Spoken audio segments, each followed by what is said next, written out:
상황 맥락인데요. 교과서 페이지 152페이지를 봐주세요. 자, 담화의 상황 맥락은 담화를 둘러싸고 있는 장면을 말합니다. 자, 여기에 속한 내용으로 뭐가 있냐면요. 시간, 공간 등이 있고요.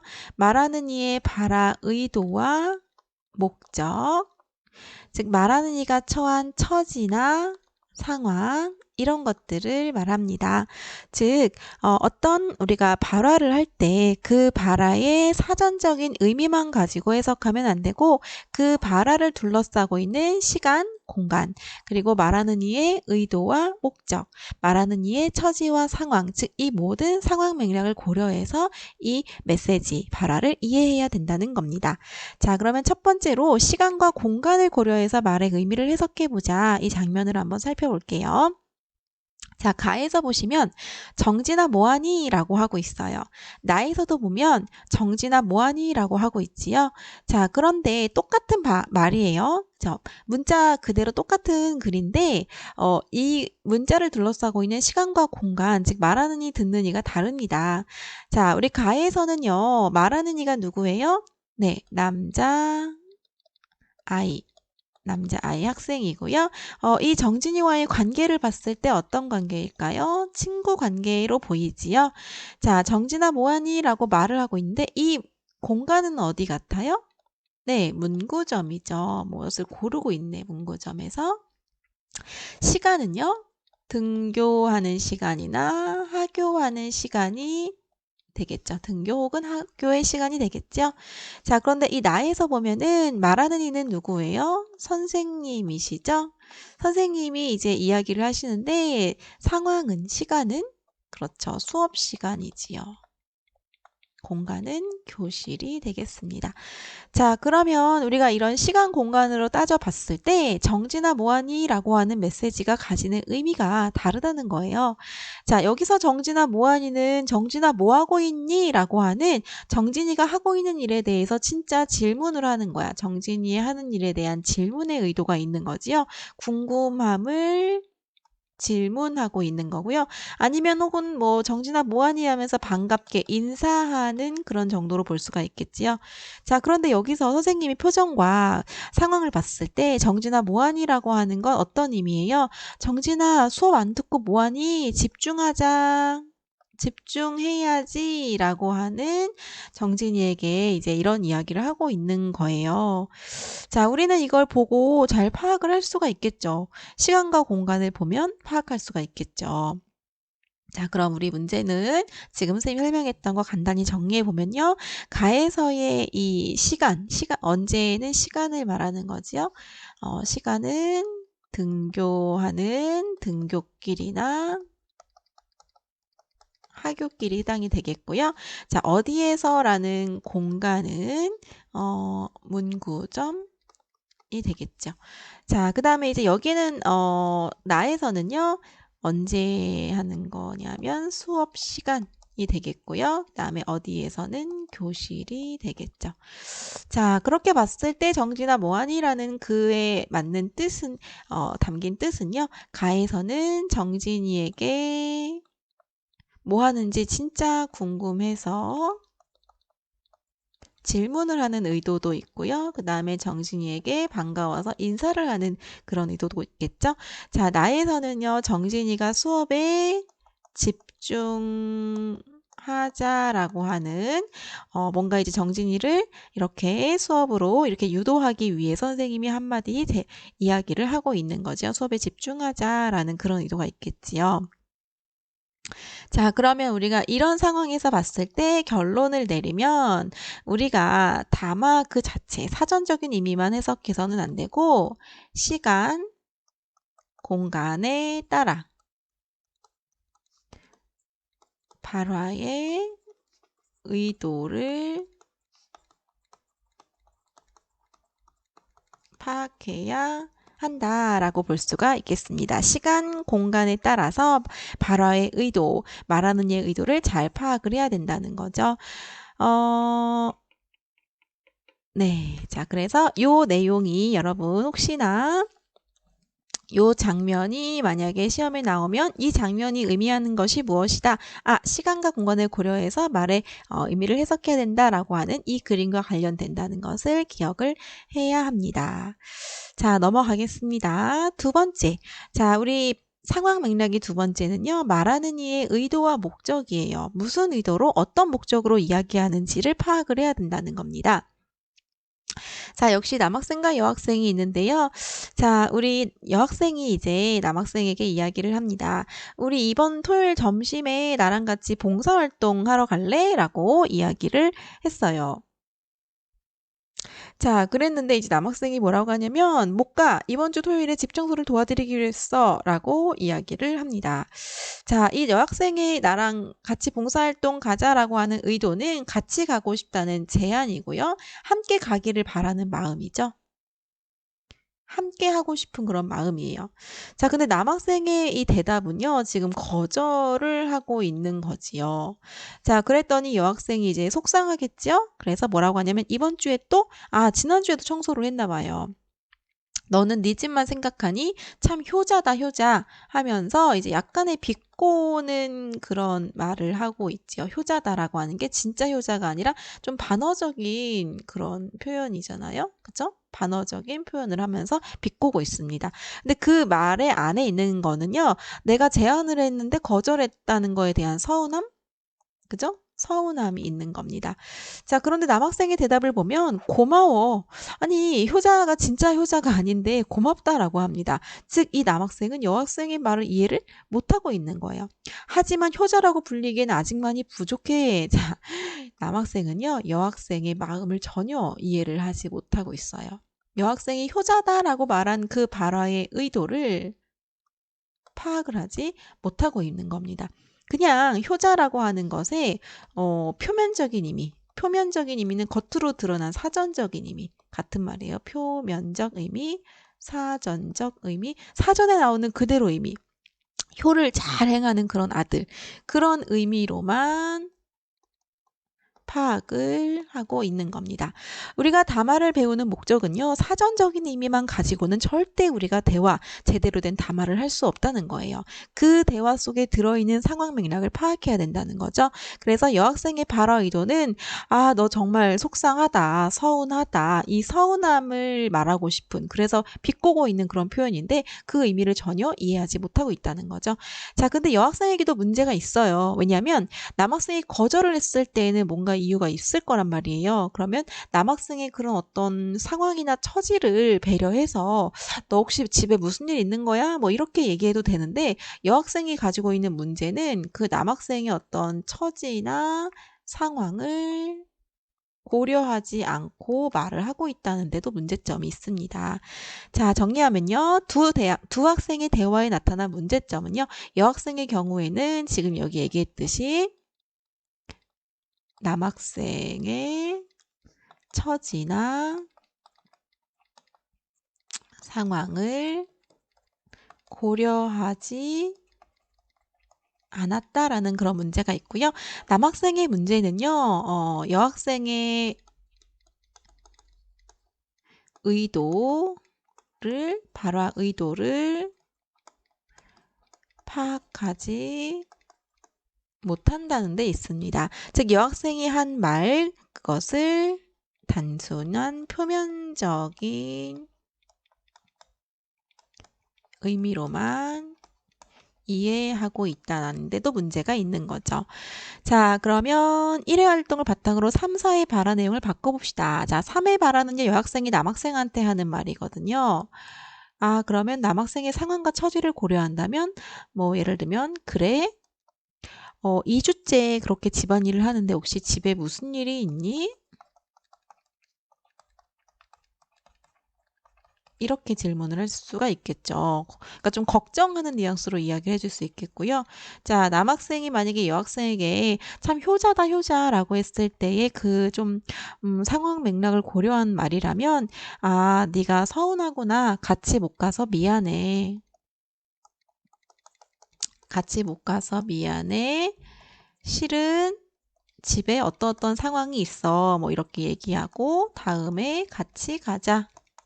이렇게 말하면 되는 거예요. 뭐 효자라고 하는 말에 이렇게 뭐 대꾸를 할 필요도 없는 게 왜냐면 그 말은 진짜가 아니라 좀 약간 비꼬기 위한 그 말은 상대가 서운하다라는 말을 표현하는 거잖아요. 그럼 그걸 읽어주고 다음에 같이 가자 이렇게 하면 되는 거예요. 자, 그래서 이런 발화를 하는 거에 있어서 중요한 건 뭐냐면 아까도 얘기했지만 우리가 발화를 할 때에는 그냥 그 말, 그 어떤 단어나 문장의 어떤 표면적인 사전적인 의미를 파악하는 것이 아니라 그 속에 담겨 있는 말하는 이의 의도, 상황, 처지 이 모든 것들을 고려하고 배려해서 말을 해야 한다는 거죠. 자, 그러면 3번은 넘어가도록 하겠습니다. 자, 그러면 우리 이제 다음으로 넘어가 보면요. 자, 3번 문제인데요. 드라마 대본을 이제 가지고 왔어요. 드라마 대본 속의 두 인물의 대화를 살펴보고 담화 상황에서 맥락 파악의 중요성을 생각해 봅시다. 자, 담화 상황에서 맥락 파악의 중요성이죠. 맥락은 여기서 상황 맥락을 말하는데요.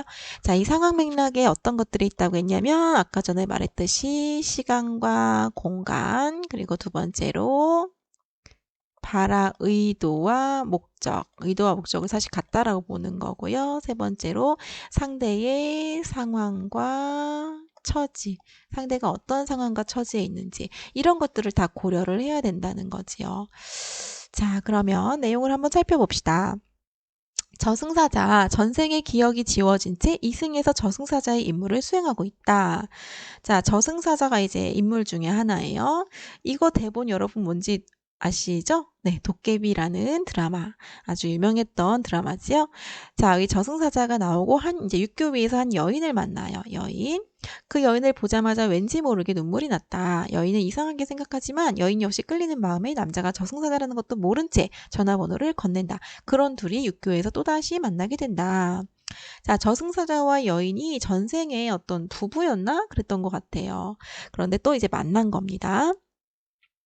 그러니까 서로한테 지금 끌리는 마음이 있는 거야. 자, 써니, 여자가 말하죠. 우리 만난 거 이거 우연이에요? 왜 전화 안 했어요? 한다면서요.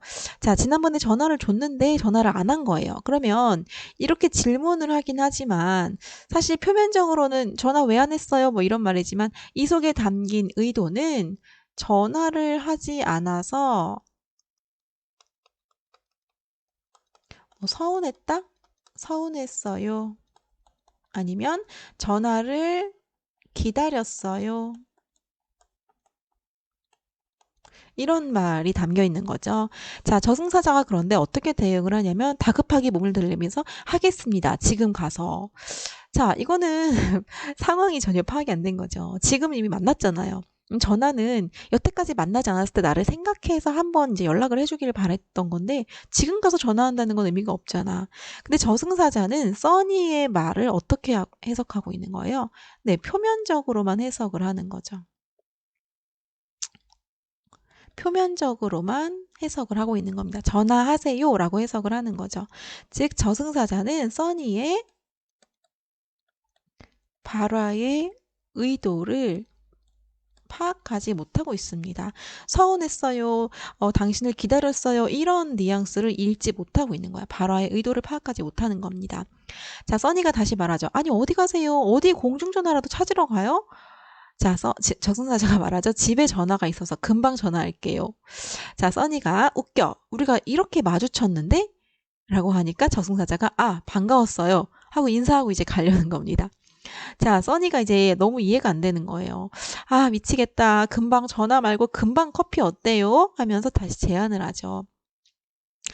자, 이제 커피숍으로 갔습니다. 자, 써니가 말하죠. 저기요, 우리 이렇게 계속 커피만 마셔요? 해 다 졌는데? 자, 이 말의 의도는 우리 너무 얘기가 없다. 대화 좀 해요. 우리 커피 마시러 온 거 아니잖아요. 대화하러 온 거잖아요. 해가 다 졌다는 거는 약간 상징적인 의미이기도 하고 그만큼 시간이 많이 지났다. 그러면서 대화하자라는 그런 의도잖아요. 그런데 저승사자가 해가 좀 짧죠? 이렇게 이야기를 합니다. 즉 해가 다 졌다라는 그 말에 대해서 역시 표면적으로만 이해를 하고 있는 거죠. 그리고 의도를 전혀 파악을 하지 못하고 있죠. 자, 써니가 말하죠. 안 짧았어요. 1시간째 그러고 계셨거든요. 1시간째 대화를 안 하고 커피만 먹은 거야. 커피만. 인사 안 해요, 우리? 안부 안 묻고요? 그러니까 인사 안 하고 안부 안 묻냐는 말은 역시 우리 그냥 좀 대화하자 이런 말이잖아요. 그랬더니 저승사자가 머리를 숙이며 안녕하세요. 그동안 잘 지내셨어요? 진짜 안부를 묻는 겁니다. 역시 표면적으로 그리고 상대의 말의 의도를 파악하지 못하고 있는 거죠. 자, 써니가 답답해서 네, 그쪽도 잘 지내셨어요? 제 반지는 잘 있고요. 여전히 휴대전화는 없으세요? 라고 이 질문을 합니다. 그랬더니 네, 잘 지냈습니다. 반지 잘 있습니다. 휴대전화 없습니다. 그냥 묻는 말에 정말 딱 대답을 합니다. 자, 써니가 답답해서 뭐 제 이름 까먹었죠? 선이요. 선이가 아니라 써니요 하면서 대화를 이어갑니다. 자, 전체적으로 지금 남녀의 대화가 잘 이루어지고 있나요? 잘 이루어지지 못하고 있죠. 그러면 그 원인이 뭘까요? 네. 남자에게 일단 가장 큰 원인이 있는데요. 남자는 저승사자잖아요. 이 세상 사람이 아니거든요. 그러니까 이 세상의 어떤 언어적 관습 표현이나 언어적인 그런 능력이 좀 떨어지겠죠. 그래서 남자는 여자의 말을 그냥 사전적으로만, 표면적으로만 이해를 합니다. 상대의 말을 사전적으로, 표면적으로만 이해해서요. 그래서 그냥 발화 의도를 파악하지 못하고 속마음을 모르고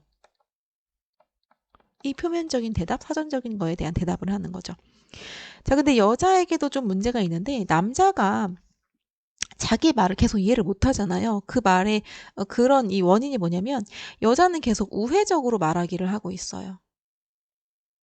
자, 우회적 말하기는 뭐냐면 돌려서 말하는 거예요. 즉, 예를 들면 여기서 왜 전화 안 했어요? 한다면서요? 뭐 이런 말은 당신을 기다렸어요. 당신이 전화하기를 기다렸어요. 뭐 보고 싶었어요? 이런 마음의 표현이고요. 그 다음에 해 다 졌는데 커피만 마셔요? 이것도 우리 좀 대화 좀 나눠요. 이렇게 직설적으로 말할 수 있는데 돌려서 말하고. 그죠? 우리 뭐 인사 안 해요? 안부 안 물어요? 이것도 우리 대화 좀 해요. 이 말을 돌려서 말한 거죠. 즉 계속 돌려서 말하기를 하고 있는 거예요. 근데 우리나라 사람들의 대표적인 말이 돌려서 말하기거든요. 우회적인 말하기. 자, 이렇게 우회적인 말하기를 했을 때 상대가 자신의 의도를 파악을 못할 수 있어요. 상대가 자신의 의도를 파악을 못할 수 있어. 그러니까 문맥적인 의미, 다시 말해서 이제 상징적인 의미를 잘 읽어내지 못하는 사람도 있거든요. 이게 저승사자라서 이해가 되지만 실제 우리가 살아가는 상황에서 그렇게 정말 문맥적인 의미나 상징적인 의미를 잘 이해하지 못하는 사람도 있어요. 그러면은 그런 경우에는 직설화법을 써줘야 되죠. 이해를 못하니까 직설화법을 써줘야 되거든요. 외국인 같은 경우도 우리가 말하는 거 전혀 이해 못할 수 있거든요. 우리가 추운데 창문 닫아달라는 말을 제대로 안 하고 어디서 바람이 들어오네 이렇게 말하면 외국인들은 못 알아들을 수 있거든요. 그런 경우에는 딱 눈치채고 얘가 나의 화법을 모르는구나 하고 직설적으로 말해주면 되는 거죠. 그런데 이 여자는 계속 우회적인 말을 하기를 하고 있어요. 자, 이것도 마찬가지로 상대의 어떤 상황과 처지를 고려하지 않은 겁니다. 그죠? 그래서 이런 둘 사이에 이제 문제가 있기 때문에 계속해서 소통이 되지 않는 겁니다. 그죠? 동문서답하고 있는 거죠. 완전 다른 대답을 계속하고 있는 거죠. 자, 정리하겠습니다. 페이지 155페이지로 가서요. 자, 다음 대사들에 담긴 써니의 발화 의도와 저승사자가 이해한 의미를 정리해 봅시다. 자, 왜 전화 안 했어요? 전화한다면서요. 자, 이 말은 당신의 전화를 기다렸어요. 서운해요. 이런 말이죠. 그러면 저승사자가 미안해요. 다음엔 전화 꼭 할게요. 이렇게 하면 되는데 저승사자는 지금 전화해요.